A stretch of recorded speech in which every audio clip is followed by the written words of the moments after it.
오전 12시 많은 참여 바랍니다.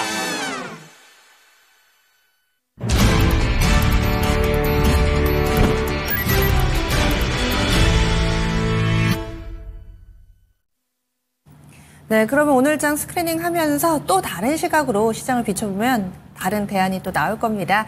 유한타증권으로 가겠습니다. 박진희 부장 만나보시죠. 안녕하세요. 네, 안녕하세요. 네, 오늘 시장의 핵심 짚어주세요. 네, 역시 트럼프는 트럼프입니다.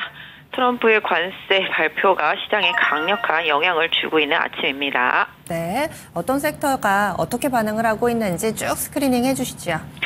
네, 수출주라고 하면 다 영향을 받고 있습니다. 지금 자동차, 반도체를 포함해서 IT 섹터 전반이 다 조정을 받고 있는 모습 보실 수가 있겠습니다. 철강도 마찬가지, 그 외에 다른 대부분의 섹터주들도 조정을 받고 있는 모습 보실 수가 있겠습니다. 반도체 섹터가 가장 좀 조정이 큰 모습 보실 수가 있겠습니다. 아침에 마기상어와 관련되어 있는 이제 동해 유전과 관련되어 있는 테마주들, 가스공사라든지 포스코 인터내셔널 등은 좀 강세를 보여주고 있는 모습이고요. 그 외에는 지금 제약바이오 섹터주들도 대체로 좀 약세입니다만은 이슈가 좀 있었던 ABL 바이오, 인벤티지랩 이런 등은 좀 강세를 보여주고 있는 모습 보실 수가 있겠습니다. 섹터 안에서도 좀 상대적으로 좀 엇갈리는 모습 보실 수가 있겠고요. 상대적으로 트럼프의 관세에서 가장 유리하다라고까지는 아니어도 불리하지 않은 섹터주들이 조선 섹터, 조선주들 강세 흐름 보여주면서 하나오션, 현대중공업, 현대미포조선 등 강세 흐름 보여주고 있는 모습 보실 수가 있겠고요. 로보트는 지금 계속 출중한 흐름 보실 수가 있겠습니다. 레인보우 로보틱스, 뉴로메카, SBB테크, RS 오토메이션, 특히 하이젠 RLM 신규 상장이죠. 상당히 급등하면서 로봇 섹터주들 질주 보여주고 있는 모습이고요. 솔트럭스와 이스트 소프트 등도 강세 보여주면서 실질적으로 지난번 딥시크 사태에서 오히려 좀 수혜로 지목이 되면서 카카오와 네이버와 함께 강세 보여주고 있는 모습, 솔루션과 플랫폼 섹터들이 좀 강세다 좀 말씀드릴 수가 있겠습니다. 그 외에는 대체로 좀 하락 조정입니다. 그동안 좀 흐름 괜찮았었던 화장품 섹터주들도 관세에서는 좀 자유로울 수 없기 때문에 조정이 들어간 모습 보실 수가 있겠습니다. 대체로 시장에 좀 조정폭이 크고요. 2차 전지 섹터주들도 조정폭이 좀 큽니다. 2차 전지주들도 올해 상반기 내내 실적 부진 겪을 것으로 예측된 뉴스들, 리포트들 나오면서 LG 에너지 솔루션 하락하는 모습이고요. LG 화학, 삼성 SDI도 하락하고요. 2차 전지 소재주들도 대체로 다 하락하고 있는 모습 보실 수가 있겠습니다. 현대차 그룹주들도 약세 조정 보여주고 있는 모습 보실 수가 있겠습니다. 그나마 엔터주들이 조금 버텨주는 모습이고요. 게임주도 나름대로 선방과 조정을 조금 엇갈려서 움직임이 좀 나타나고 있는 상황 보실 수가 있겠습니다.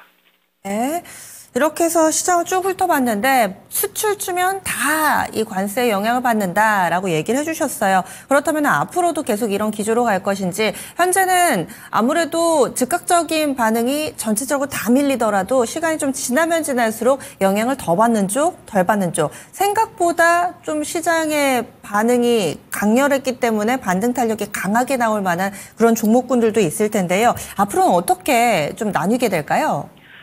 네, 트럼프는 진짜 트럼프입니다. 관세, 솔직히 본인이 다 말하고, 일단 의회에서 통과가 일정 부분 될 수도 있겠고, 트럼프 마음대로 이렇게 할 수 있는 관세 품목들도 좀 정해져 있긴 합니다만은, 실질적으로 중국엔 10%, 멕시코, 캐나다 25% 관세를 때렸습니다. 멕시코하고 캐나다는 그동안 이제 나프타 협정으로 인해서 무관세로 이제 들어가고 있는 상태였었는데요. 그래서 우리나라 기업들도 캐나다하고 멕시코에 공장이 많았고, 글로벌 기업들도 마찬가지. 또 오히려 미국 내에 있는 자동차 업체들도 그쪽에 좀 공장들이 많이 있었습니다.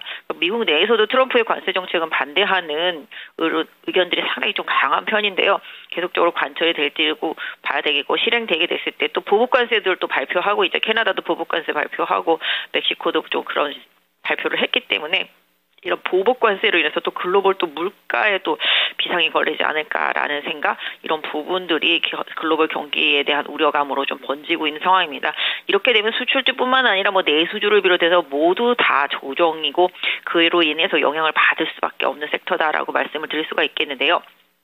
트럼프의 관세 정책은 아시다시피 왜 중국은 10%고 캐나다, 멕시코는 25%야라고 생각하실 수도 있겠지만, 그쪽에서 들어오는 물량들을 차단해야 미국 내에서 다시 또 이제 공장을 짓거나 미국 내의 산업이 활성화될 수 있기 때문에 트럼프는 오히려 캐나다하고 멕시코를 치는 게 좀 더 미국한테 좀 유리하다라고 생각했을 거라고 보고 있습니다. 어쨌든 간에 우리나라 자동차 업체하고 가전업계들 다 영향을 받을 수밖에 없습니다. 지금 멕시코하고 캐나다의 공장이 상당히 많습니다. 자동차도 마찬가지가 되겠고요. 그래서 자동차하고 그다음에 가전업체들이 가장 조금 피해를 많이 볼 수 있겠다 말씀드리도록 하겠습니다. 또한 화장품도 실적은 좋지만 뭐 어차피 관세의 영향을 피할 수 없는 섹터죠. 그러면 관세에서 무관한 거. 근데 이 관세 때문에 만약에 물가가 올라간다면 또 금리에도 영향을 받을 수가 있기 때문에 그럼 또 금리에도 무관한 거 찾아봐야 되는데요. 금리 관세 이런 여러 가지 정책들에서 좀 무관할 수 있는 섹터는 엔터주들하고 일정 뭐 게임주들 뭐 이 정도가 영향을 받을 수가 있겠고요. 플랫폼이나 인공지능 솔루션 업체들 이런 쪽들도 상대적으로 유리한 입장이라고 말씀드릴 수가 있겠습니다. 로봇은 뭐 계속 이슈가 있었기 때문이라고 보여지고 있는데요. 사실 오늘은 좀 따라가는 거는 조금 아쉽다. 약간 좀 고점의 느낌? 이런 부분들 좀 고려해 볼 필요가 있는 게 좀 로봇이라고 좀 보실 수가 있겠습니다. 상대적으로 조선 업종이 트럼프가 좀 우리한테 기대는 바가 있기 때문에 이쪽은 조금 피해갈 확률이 높습니다. 그래서 조정이 오면 약간 조선주들한테는 긍정적인 포인트를 보실 수가 있겠고 전력기기 같은 경우도 지금 현대일렉트릭이라든지 효성중공업 미국 내 공장이 있습니다.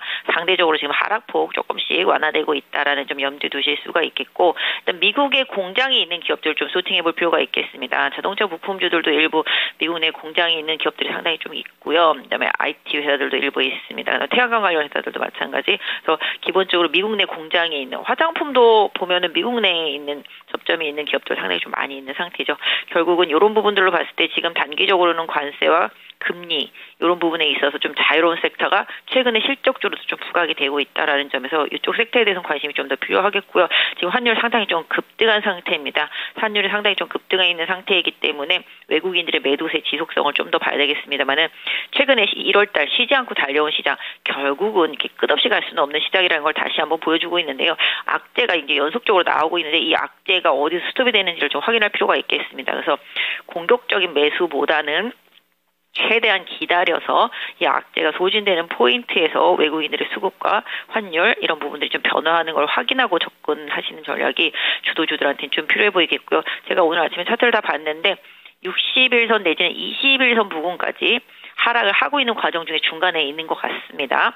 그래서 이 부분은 확실히 좀 차트상으로 기술적으로 봤을 때 지지라고 확인하기 전까지는 섣부른 매수는 좀 금지다. 좀 말씀드리겠고요. 상대적으로 아까 말씀드린 대로 수혜가 가능한 기업들 같은 경우는 조정을 조금 활용해 볼 필요도 있겠다. 좀 말씀드릴 수가 있겠는데요. 지금 시장의 하락폭이 선물 따라서 계속 좀 이어지고 있기 때문에 외국인이랑 환율 좀 안정화되는 시점까지 좀 기다려보시는 전략 좀 오늘은 좀 추천드리고 싶습니다. 예, 알겠습니다. 시장 인내가 좀 필요하네요. 내일 뵙겠습니다. 네, 감사합니다. 네, 연타증권의 박진희 부장이었습니다.